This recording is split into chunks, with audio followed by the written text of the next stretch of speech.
You're listening to Leisure World Direct. I'm your host, GRF Communications Manager Emma DiMaggio, and I'm here with Interim Executive Director Dave Potter. Hi, Dave. Hello, hello. Today's topic is the GRF 2026 budget. Which I'm sure will be a very easy topic and will be done in 5 minutes. Dave, tell me what the budget process looks like for those who don't know. Well, our budget process, at least in my time here, and this is the second budget I've gotten to participate in, it takes place over multiple months.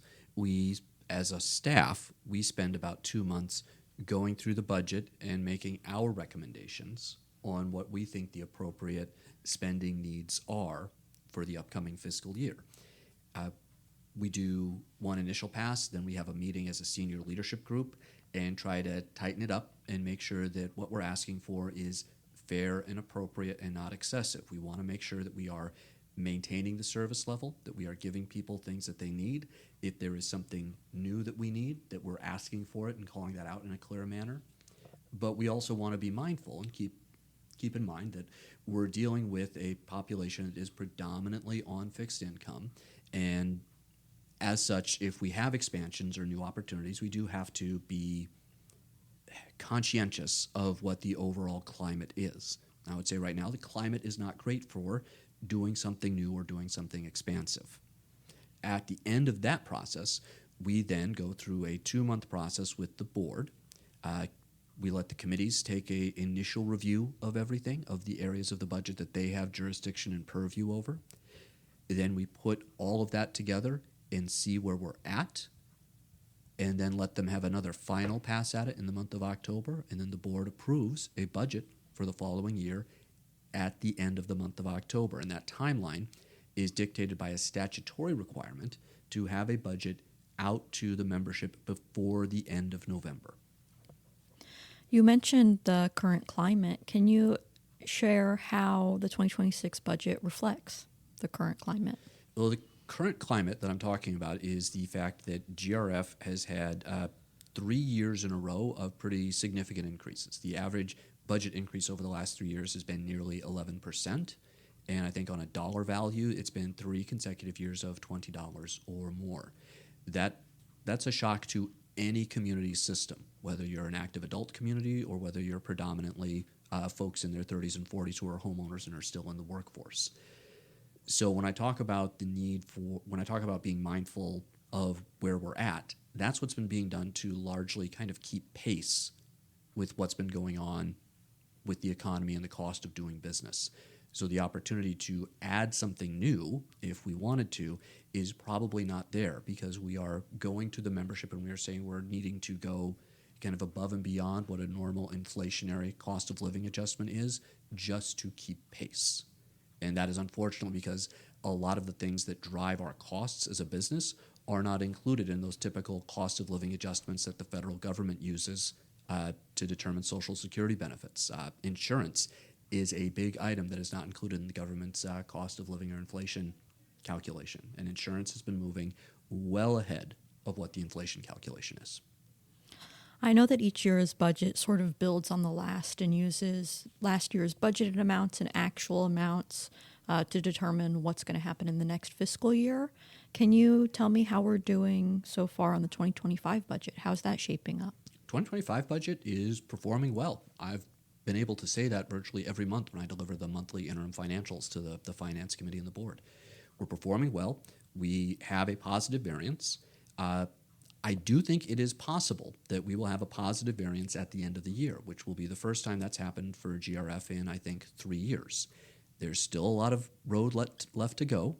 There's still the opportunity for something unforeseen happening financially that will impact things.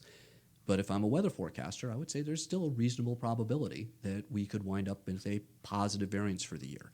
That still doesn't necessarily mean that we're out of the woods for GRF, because if you attended my financial overview, you saw how I laid out that the foundation's cash position has deteriorated over the last several years.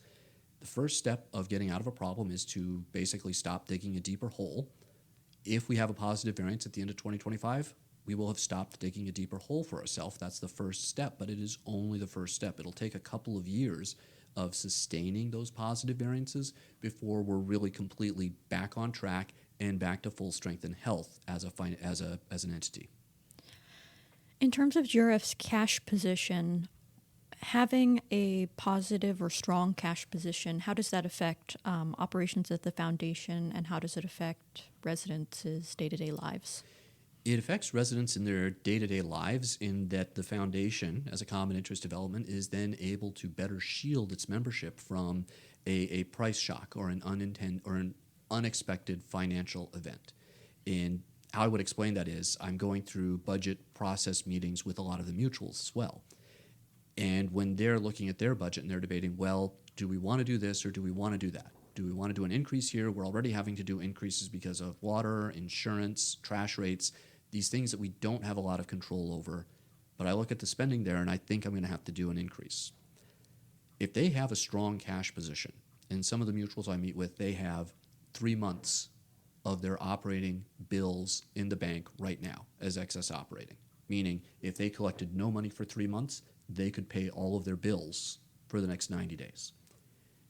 They have the ability to be wrong about something in their budget in 2026, and they can absorb that in their excess cash and then build that back up over a multi-year period with their membership, so they don't have to pass any price shock on in real time. GRF doesn't have that cash position right now. That's what happened with the insurance increase at the end of 23. And because there wasn't that cash on hand, they had to pass that on as quickly as they could. That's part of what drove the multiple years of increases that I talked about earlier. Beyond just cash for emergencies, how is the capital fund shaping up this year, and what is it going to look like next year? Do we know yet? The capital fund was not funded this year by the board. The board opted to put money into an operating contingency fund instead to deal with the insurance down payment that's coming every year. I think that was a wise decision. I would personally recommend that they do the same thing in 2026, and we continue our practice of not using the capital fund unless there's some type of a life, safety, or even security issue that necessitates using it. I think once we get our operating fund back to a workable level where we don't have to worry about, well, if an emergency comes in, what are we going to do for the rest of the year? Once we get to that point, then I think we can turn our attention to rebuilding the capital fund and getting that back to the level that we're accustomed to here. Yeah.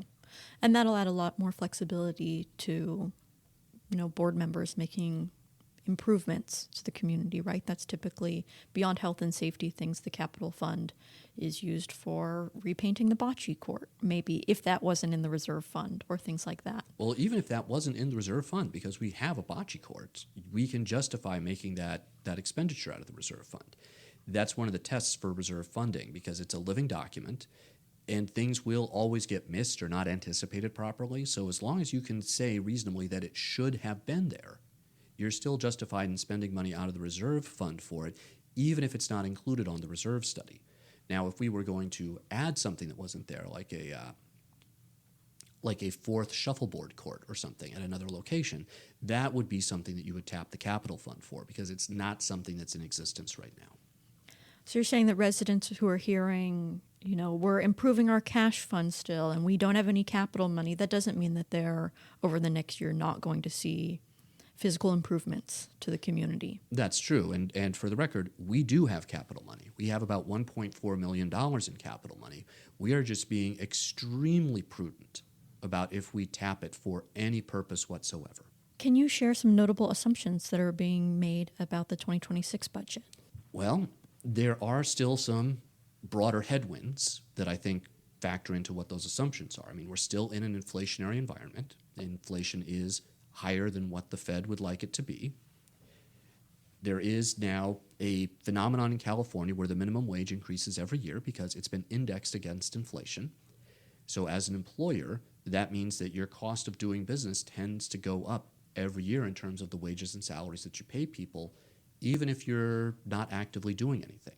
Just because that minimum floor that's there keeps increasing, and you have to correspondingly increase that minimum floor.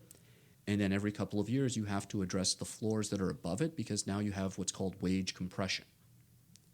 If you keep paying your entry-level people more every year, the next tier up and the next tier up, eventually you have to raise that tier as well so that you still maintain the ability for folks to progress upwards, and you don't have a scenario where you're bringing somebody in today at a higher rate than you're paying somebody that you hired 4 years ago for the exact same job. That's a headwind that we will continue to have. The tight insurance market continues to have an impact on us, and by that I mean that insurance costs are still going up. We're looking decent for this year, I will say. In talking with our insurance broker, the possibility of a percentage-wise large increase year over year is not there. But because the costs have gone up so much, just for a point of comparison, 3 years ago, if we were looking at a 10% increase in insurance, that would have been about a $90,000 fiscal impact to the foundation. Today, if we're looking at a 10% increase, it's about a $270,000 Wow. increase to the foundation. So the percentage stays the same, but the dollar figure is almost tripled. So we're still in that tight insurance market, and even a minimal increase has a larger outsized impact on what goes on in the budget. So those types of economic headwinds are forecasting assumptions that we have to make as we're doing this. Because again, our cash position is not that great in GRF. We don't have the ability that some of the mutuals do to say, we're going to hope that there's not an error or a mistake in our forecast, but if there is, we have the money to absorb it. We don't necessarily have the money yet for GRF, so we're still being conservative in our budgeting. For people who might have a hard time wrapping their head around all this information and might better understand by just looking at the numbers, is there a way for residents to view last year's budget and kind of follow the conversations that are happening now about the 2026 budget? Sure. If you were a resident, if you were a member here at Leisure World Seal Beach last year in November, you would have received a copy of the budget. And even if you didn't, there's a document on the website through the Sync portal that's available called the Budget Narrative that will have all of that information, and we'll even give you some historical information for comparison's sake going back to 2023. The budget process will continue through the month of October because we will need to approve that budget at the end of October. So if you attend committee meetings and the board meetings, you'll be able to hear and see what the budget is and where it's at and what the numbers are that are being proposed and discussed. And if someone sees something in the budget that they might have an idea about, maybe they're from a certain industry or they have experience in something, how can they share those thoughts with the board? They can share it by emailing it to the board. They can share it by emailing it to me. They can share it by emailing it to any of the committee chairs or coming to a committee meeting and sharing their information. I will say the later we get in the process, the harder it is to make an assumption on a new piece of information. But that doesn't mean that we can't take the information and act and perhaps achieve a savings in 2026 that will impact the 2027 budget. So I encourage people to please, if you have thoughts or ideas, let us know. If you could describe the 2026 budget in a concise, subject line header, how would you say things are going for 2026 so far in the budget? What is it going to look like? Well, the board hasn't seen the full document and what everything means yet. The committees have examined their specific pieces and looked at it. They haven't seen collectively what all of that's going to look at yet. But what I would say is I think it's a responsible step forward to continue improving the foundation's financial position, and we're trying to avoid a significant impact for our members. This has been Leisure World Direct.